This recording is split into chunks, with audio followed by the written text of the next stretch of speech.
Welcome to Sunday, September 12th, and our daily Bible reading plan. I'm really glad you're with us today on this Lord's Day. Appreciate you taking the time to dive into God's Word together. We are going to be in Isaiah chapter 10 and 11, 2 Corinthians 12, 11 through 21.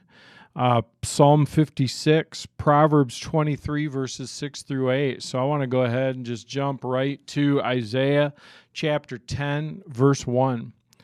What sorrow awaits unjust judges and those who issue unfair laws? They deprive the poor of justice and deny the rights of the needy among my people. They prey on widows and take advantage of orphans. What will you do when I punish you, when I send disaster upon you from a distant land? To whom will you turn for help? Where will your treasure be safe? You'll stumble as prisoners or lie among the dead, but even then the Lord's anger will not be satisfied. His fist is still poised to strike.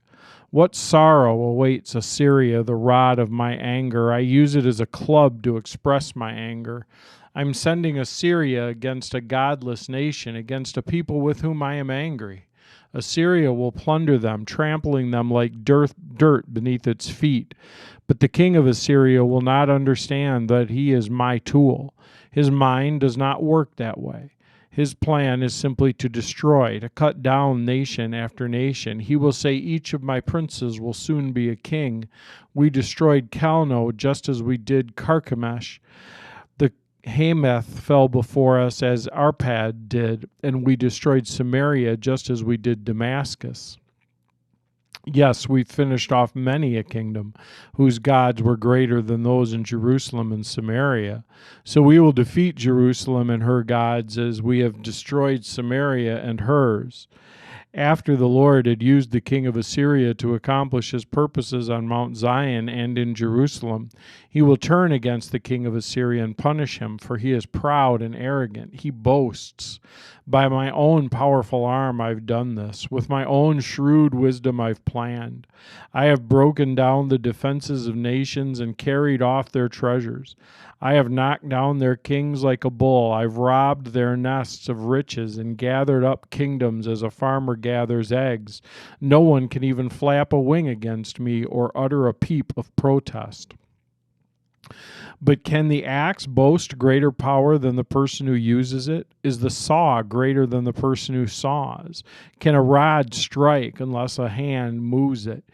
Can a wooden cane walk by itself? Therefore the Lord of heaven's armies, will send a plague among Assyria's proud troops, a flaming fire that will consume its glory. The Lord, the light of Israel, will be a fire. The Holy One will be a flame. He will devour the thorns and briars with fire, burning up the enemy in a single night. The Lord will consume Assyria's glory like a fire consumes a forest in a fruitful land. It will waste away like sick people in a plague. Oh, that glorious forest, only a few trees will survive, so few that a child could count them. In that day, the remnant left in Israel, the survivors in the house of Jacob, will no longer depend on allies who seek to destroy them, but they will faithfully trust the Lord, the Holy One of Israel. A remnant will return. Yes, the remnant of Jacob will return to the mighty God. But though the people of Israel are as numerous as the sand of the seashore, only a remnant of them will return. The Lord has rightly decided. Boy, I'm having trouble with my throat. I apologize. See if that helps. But though the people of Israel are as numerous as the sand on the seashore, only a remnant of them will return. The Lord has rightly decided to destroy his people. Yes, the Lord of heaven's armies has already decided to destroy the entire land. So this is what the Lord, the heaven armies, says. O my people in Zion, do not be afraid of the Assyrians when they oppress you with a rod and club as the Egyptians did long ago. In a little while my anger against you will end, and then my anger will rise up to destroy them. The Lord of heaven's armies will lash them with a whip as he did when Gideon triumphed over the Midianites at the rock of Oreb, or when the Lord's staff was raised to down the Egyptian army in the sea. In that day the Lord will end the bondage of his people. He will break the yoke of slavery and lift it from their shoulders. Look, the Assyrians are now at Iath, and they are passing through Migron. They're storing their equipment at Michmash. They're crossing the sea and camping at Geba.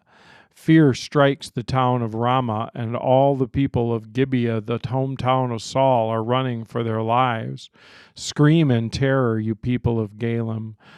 Shout out warning to Laisha, O poor Anathoth. There go the people of Medmenana, all fleeing. The citizens of Geben are trying to hide. The enemy stops at Nob for the rest of the day. He shakes his fist at beautiful Mount Zion, the holy mountain of Jerusalem. But look, the Lord of heaven armies, will chop down the mighty tree of Assyria with great power. He will cut down the proud, that lofty tree will be brought down. He will cut down the forest trees with an axe. Lebanon will fall to the mighty one. Out of the stump of David's family a shoot will grow, yes, a new branch bearing fruit from the old. And the Spirit of the Lord will rest on him, the Spirit of wisdom and understanding, a Spirit of counsel and might, a Spirit of knowledge and the fear of the Lord. He will delight in obeying the Lord. He will not judge by appearance, nor make a decision based on hearsay. He will give justice to the poor and make fair decisions for the exploited. The earth will shake at the force of his word, and one breath from his mouth will destroy the wicked. He will wear righteousness like a belt and truth like an undergarment. In that day the wolf and the lamb will live together.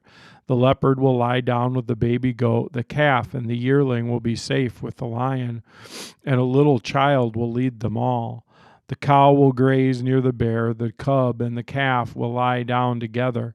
The lion will eat hay like a cow. The baby will play safely near the hole of a cobra. Yes, a little child will put its hand in the nest of deadly snakes without harm. Nothing will hurt or destroy in all my holy mountain. For as the waters fill the sea, so the earth will be filled with people who know the Lord. In that day, the heir to David's throne will be the banner of salvation to all the world. The nations will rally to him, and the land where he lives will be a glorious place. In that day the Lord will reach out his hand a second time. He'll bring back the remnant of his people, those who remain in Assyria and northern Egypt, in southern Egypt, Ethiopia and Elam, and Babylon, Hamath, and all the distant coastlands. He will raise a flag among the nations and assemble the exiles of Israel. He will gather the scattered people of Judah to the ends of the earth. And then at last the jealousy between Israel and Judah will end. They will not be rivals anymore. They will join forces to swoop down on Philistia to the west. Together they will attack and plunder the nations to the east. They will occupy the lands of Edom, and Moab and Ammon will obey them. The Lord will make a dry path through the gulf of the Red Sea. He will wave his hand over the Euphrates rivers, sending mighty wind to divide it into 7 streams so it can easily be crossed on foot. He will make a highway for the remnant of his people, the remnant coming from Assyria, just as he did for Israel long ago when they returned from Egypt. Then we go forward to 1 Corinthians. Rather, we're in 2 Corinthians chapter 12, verses 11 to 21. You've made me act like a fool. You ought to be writing commendations for me, for I am not at all inferior to these super apostles, even though I'm nothing at all. When I was with you, I certainly gave you proof that I am an apostle, for I patiently did many signs and wonders and miracles among you. The only thing I failed to do, which I do in the other churches, was to become a financial burden on you. Please forgive me for this wrong. Now I'm coming to you for the 3rd time, and I'll not be a burden on you. I don't want what you have. I want you. After all, children don't provide for their parents. Rather, parents provide for their children. I will gladly spend myself and all I have for you, even though it seems that the more I love you, the less you love me.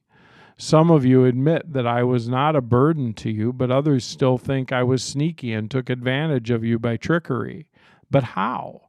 Did any of the men I sent to you take advantage of you? When I urged Titus to visit you and sent your other brothers with him, did Titus take advantage of you? No, for we have the same spirit and walk in each other's steps, doing the same things the same way. Perhaps you think we're saying these things just to defend ourselves. No, we tell you this as Christ's servants, and with God as our witness. Everything we do, dear friends, is to strengthen you. For I am afraid that when I come, I won't like what I find, and you won't like my response. And I am afraid that I will find quarreling, jealousy, anger, selfishness, slander, gossip, arrogance, and disorderly behavior. Yes, I'm afraid that when I come again, God will humble me in your presence, and I'll be grieved because many of you have not given up your old sins. You've not repented of your impurity, sexual immorality, and the eagerness for lustful pleasure. Then we go back to Psalm 56.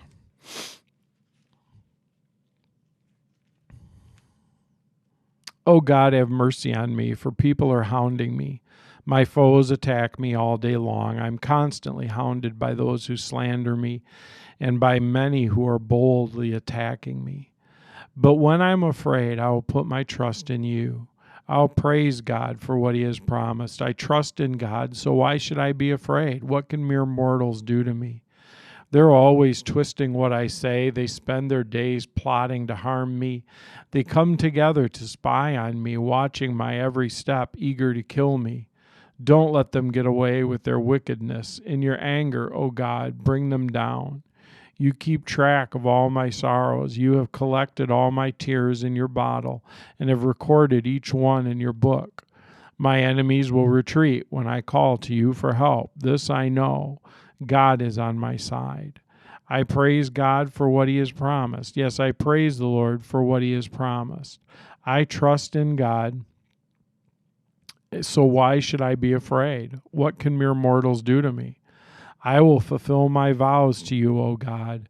I will offer up a sacrifice of thanks for your help, for you have rescued me from death.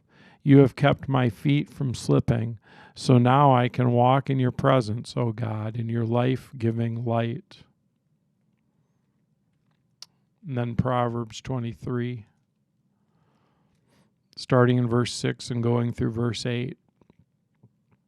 Don't eat with people who are stingy. Don't desire their delicacies. They're always thinking about how much it costs. Eat and drink, they say, but they don't mean it. You'll throw up what little you've eaten, and your compliments will be wasted. Then Oswald Chambers for today, September 12th, going through spiritual confusion. God takes you through a way that you temporarily do not understand. And it's only by going through this spiritual confusion that you'll come to the understanding of what God wants for you. It's from Matthew 20, verse 22. Jesus answered and said, "You do not know what you ask." That's such an important principle, I think, in our relationship with God, that there's just so much that we don't know. There's so much that we don't understand. And we want to understand it, and we want to feel like we're in control, like things are in control, and yet God lets us go through these times that are more difficult, and where we look around and we don't really understand what's happening, and it's hard, and it's in those times, like David. David in Psalm 56, he's very intentional about what he thinks about. Because in those times where we don't understand or we don't like it, it's so tempting to think about the things that are hard and to focus on the things we don't understand and the questions that we have. And David is very intentional about saying, no, I trust God. I trust God in this. Even though I don't get it, even though I don't understand it, I trust him. So maybe today, take a little time and just sort of put your trust back in God. Let's pray. Father, thank you that you are with us and that you are absolutely trustworthy. Thank you that we can never run past you. We're never outside of your sight, of your care, your protection. Lord, sometimes life doesn't look exactly the way we want it to, but in those times, help us to be very, very intentional, like David was, about saying, no, I trust you. What can people do to me? I trust you, because we do trust you, God. We love you. We're grateful that you love us. In Jesus' name, amen. All right, so we can cross off September 12th. Getting closer and closer to my birthday on September 26th. That's exciting for all of us. So hope you have a great day, and I will see you again next week.